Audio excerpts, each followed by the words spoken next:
नमस्कार दोस्तों, हमारे YouTube चैनल पर आपका हार्दिक हार्दिक स्वागत है। देखिए दोस्तों, आज से हम रीजनिंग का नया टॉपिक पढ़ेंगे। देखिए दोस्तों, घन एवं पासा, घन एवं पासा, घन एवं पासा पढ़ेंगे। देखिए दोस्तों, घन एवं पासे की अपन बात करें तो घन और पासे की यदि हम परिभाषा की बात करें सबसे पहले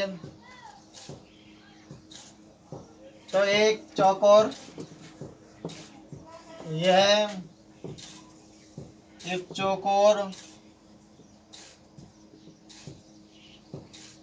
डिब्बीनुमा आकृति होती है, जिसके प्रत्येक भुजा वर्गाकार होती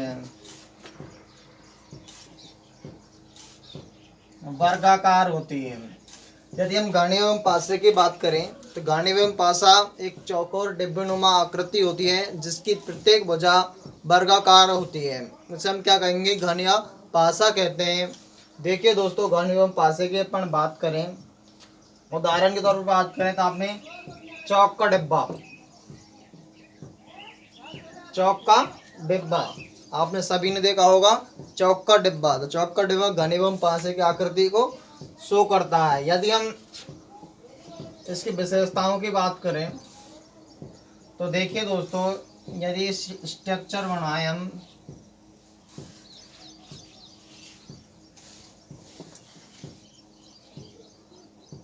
कुछ इस प्रकार की संरचना होती है घन एवं पासे की।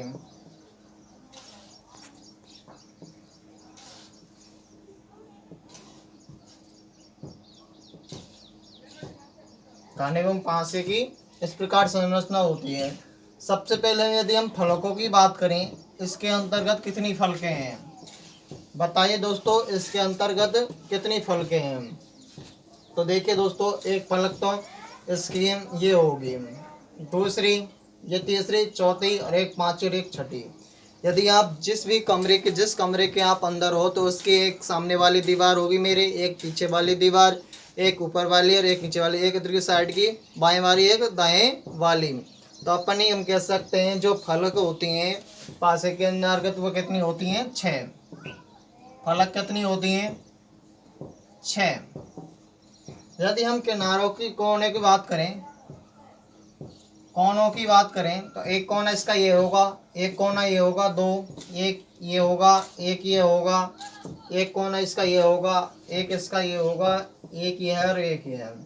तो अपन कह सकते हैं कोनों की संख्या 1 2 3 4 5 6 7 और 8। यदि आपसे पूछा जाए कोनों की संख्या कितनी होगी? कोनों की संख्या होगी 8। यदि अपन अब बात करें किनारों की, यदि हम किनारों की बात करें तो इसका किनारा एक तो ये होगा, 2 3 4 5 6 7 8 9, एक 10, एक 11 और एक 12। तो किनारों की संख्या कितनी होगी? 12। किनारों की संख्या कितनी होगी? 12। किनारों की संख्या 12। यदि हम घन एवं पासा की बात करें तो घन एवं पासा यह एक चौकोर डिब्बूनुमा आकृति होती है जिसके प्रत्येक भुजा के योग वर्गाकार हो, तो उसे हम घन या पासा कहेंगे। यदि हम बात करें फलक की तो घन या पासे के अंतर जो फलक होती हैं वो कितनी होती हैं? 6 होती हैं। कोनों की बात करें तो कोने कितने होते हैं? 8 होते हैं। और किनारे कितने होते हैं? 12 होते हैं। देखिए दोस्तों, आगे बात करें अपन,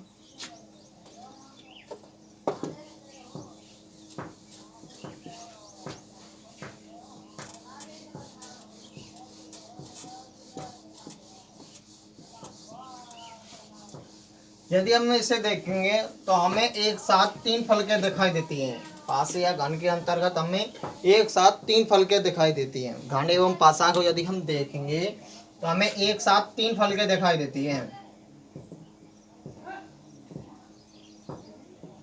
एक साथ हमें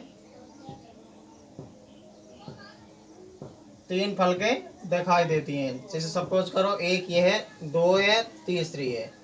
हमें घने व पासे के अंतर्गत एक साथ कितनी फलकें दिखाई देती हैं? तीन। और तीन इसकी विपरीत साइड में या नीचे की तरफ होंगी और तीन हमें दिखाई देते हैं घने एवं पासे के अंतर्गत। यदि अपन बात करें, देखिए दोस्तों, इन जो हमें दिखाई देती है तीनों फलक, इन्हें हम संयुक्त फलक या पड़ोसी फलक कहते हैं, या फिर पड़ोसी फलक कहते हैं। पड़ोसी फलक कहते हैं।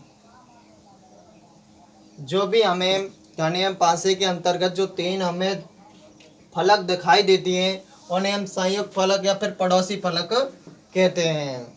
क्या कहते हैं? संयुक्त फलक या पड़ोसी फलक कहा जाता है। तो देखिए दोस्तों, अपन बात करें तो नोट लगाकर आप लिख सकते हो कि संयुक्त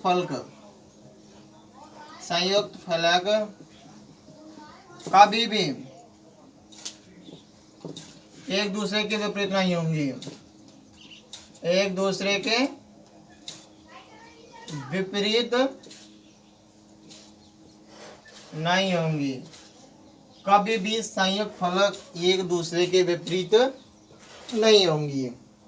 देखिए दोस्तों, अब बात करें हम डाइस या पासे की। डाइस या फिर पासा, यदि हम इसकी बात करें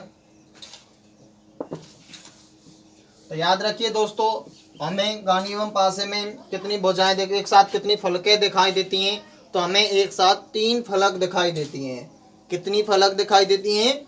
तीन फलक दिखाई देती हैं एक साथ, जिन्हें हम संयुक्त फलक या फिर पड़ोसी फलक कहते हैं। संयुक्त फलक कभी भी एक दूसरे के विपरीत नहीं होती हैं। ध्यान रखिए दोस्तों, संयुक्त फलकें होती हैं वे कभी भी एक दूसरे के अपोजिट या विपरीत नहीं होती हैं। आगे अपन बात करें दोस्तों पासा।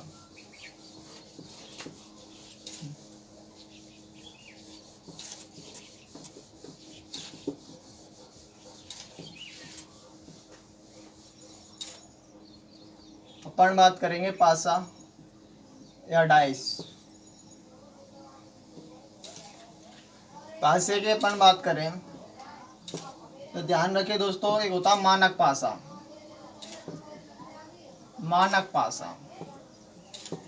मानक पासे की अपन बात करें तो मानक पासा वह पासा होता है जिसके विपरीत फलकों का योग कितना हो? 7 होता है। मानक पासा वह पासा होता है, वह उस पासे को हम मानक पासा कहेंगे जिसकी अपोजिट या विपरीत फलकों का योग कितना हो? 7 हो, उसे हम मानक पासा कहेंगे। लेकिन याद रखिए दोस्तों, कभी भी संयुक्त फलकों का योग या पड़ोसी फलकों का योग 7 नहीं आना चाहिए। तो अपन ले सकते हैं मानक पासे के अंतर्गत वह पासा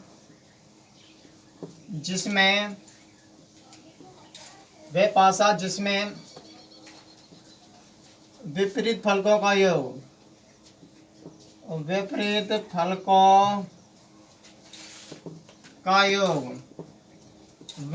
फलकों का योग 7 हो, लेकिन संयुक्त फलकों का योग 7 नहीं होना चाहिए। 7 नहीं होना चाहिए। देखिए दोस्तों, मानक पासा किसे कहा जाता है? मानक पासा किसे कहा जाता है? वह पासा जिसमें विपरीत फलकों का योग 7 हो, जिसकी अपोजिट फलकों का योग कितना हो? 7 हो, लेकिन संयुक्त फलकों का योग 7 नहीं हो। ये संयुक्त फलक या पड़ोसी फलक इन्हें कहते हैं, जो हमें घने पासे में एक साथ दिखाई देती हैं और संयुक्त फलकों की संख्या होती है 3, या पड़ोसी फलकों की संख्या होती है 3, जिसमें पासे के अंतर्गत जो हमें दिखाई देती हैं और 3 हमें दिखाई नहीं देती, वो नीचे की साइड होती हैं। तो ध्यान रखिए दोस्तों वह पासा जिसमें विपरीत फलकों का योग कितना हो, 7 होना चाहिए, लेकिन संयुक्त फलकों का योग 7 नहीं होना चाहिए। तो देखिए दोस्तों, इससे जुड़े कुछ क्वेश्चंस देखते हैं। सबसे पहले हम विपरीत फलक ज्ञात करना सीखेंगे। विपरीत फलक कैसे निकालते हैं। तो विपरीत फलक ज्ञात करना, विपरीत फलक ज्ञात करना, जब हमें केवल एक पासा दिया हो, जब हमें केवल एक चित्र दिया हो,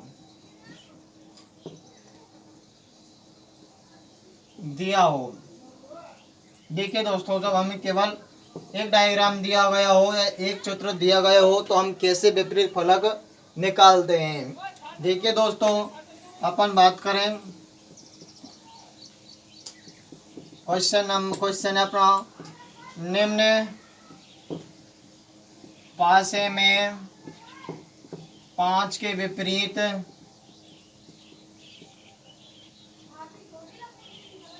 फलक होगी। देखिए दोस्तों, पासे दिए गए हैं, शॉर्ट डायग्राम बना सकते हैं अपन।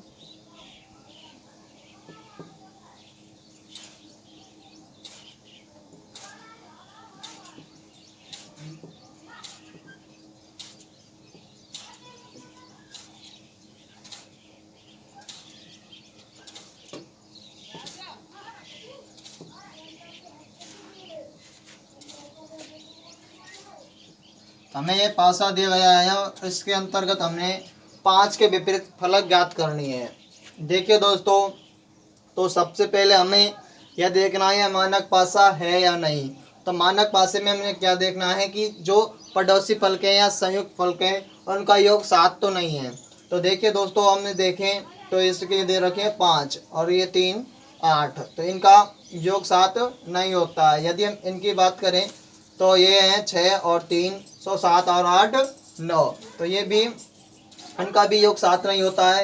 यदि हम इनकी बात करें 6 और 5, तो इनका योग 11 आता है, तो ये भी 7 नहीं होता है। ये तो हम कह सकते हैं, अपन अब कह सकते हैं कि ये पासा मानक पासा है, यह मानक पासा है। क्वेश्चन के अंतर्गत हमसे क्या पूछा गया है, क्वेश्चन के अंतर्गत हमसे पूछा गया है कि निम्न पासे में 5 के विपरीत कौन सी फलक होगी। तो ध्यान रखिए दोस्तों, जो हमने मानक पासा पढ़ा था तो हमने बात करी थी कि हमेशा पासे की विपरीत फलकों का योग कितना होता है, 7। तो हमें जो जितनी फलकें दी गई हैं, जितनी फलक दी गई है, उसे हमें 7 में से यदि हम घटा दें तो हमें विपरीत फलक निकल कर आ जाएगी। यदि इसमें दिए है 5, तो 5 के विपरीत निकालना है तो कितना होगा, 2। 5 के विपरीत कितना होगा, 2। यदि दोस्तों अपन इसकी बात करें 6, यदि हमसे पूछा जाए कि 6 के विपरीत कौन सा अंक होगा, तो 6 के विपरीत कितना जोड़ दें कि 7 आ जाए, तो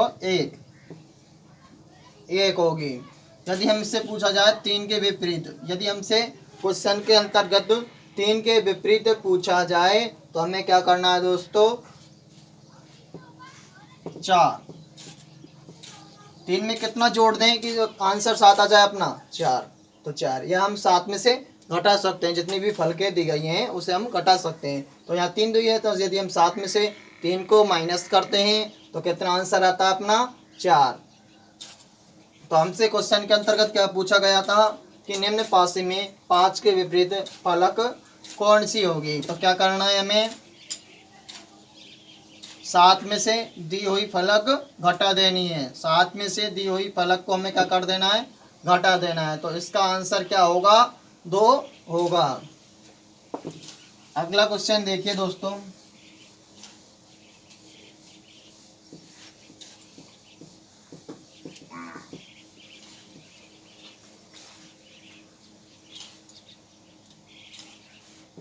यदि हमें डायग्राम दिया गया है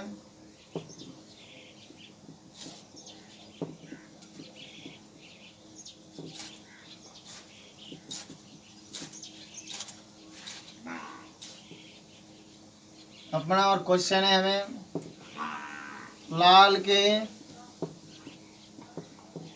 विपरीत कौन सी फलक होगी। हमें ऑप्शंस दिए गए हैं। नंबर 1 पीला, नंबर 2 हरा, नंबर 3 लाल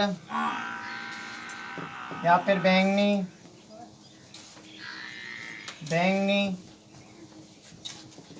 नंबर 4 बैंगनी, गुलाबी, सफेद। हमारा क्वेश्चन क्या था, लाल के विपरीत कौन सी पलक होगी। देखिए दोस्तों, लाल पीला हरा, तो फर्स्ट ऑप्शन दिया है हमें पीला, सेकंड है हमारा हरा, तीसरा है बैंगनी, चौथा दिया है बैंगनी गुलाबी सफेद। तो देखिए दोस्तों, हमने कहा था कि कभी भी जो मानक पास होंगे उनकी संयुक्त फलक हमेशा कभी भी विपरीत नहीं होंगी। तो देखिए दोस्तों, तो लाल के विपरीत पीला नहीं हो सकता, पहला ऑप्शन गलत। हरा नहीं हो सकता, इसलिए दूसरा ऑप्शन अपना गलत। यदि हम तीसरी की बात करें तो बैंगनी, हाँ सही हो सकता है बैंगनी। लेकिन हम चौथे ऑप्शन की बात करें तो बैंगनी गुलाबी सफ़ेद। तो हमें पता नहीं है फिक्स कि कौन सा कलर है, बैंगनी है या फिर गुलाबी है या फिर सफ़ेद है। तो इसमें 3 आंसर दिए गए हैं, तो इसलिए हमारा जो आंसर होगा वह होगा फोर्थ। आंसर कौन सा होगा, फोर्थ होगा, बैंगनी या गुलाबी या सफ़ेद।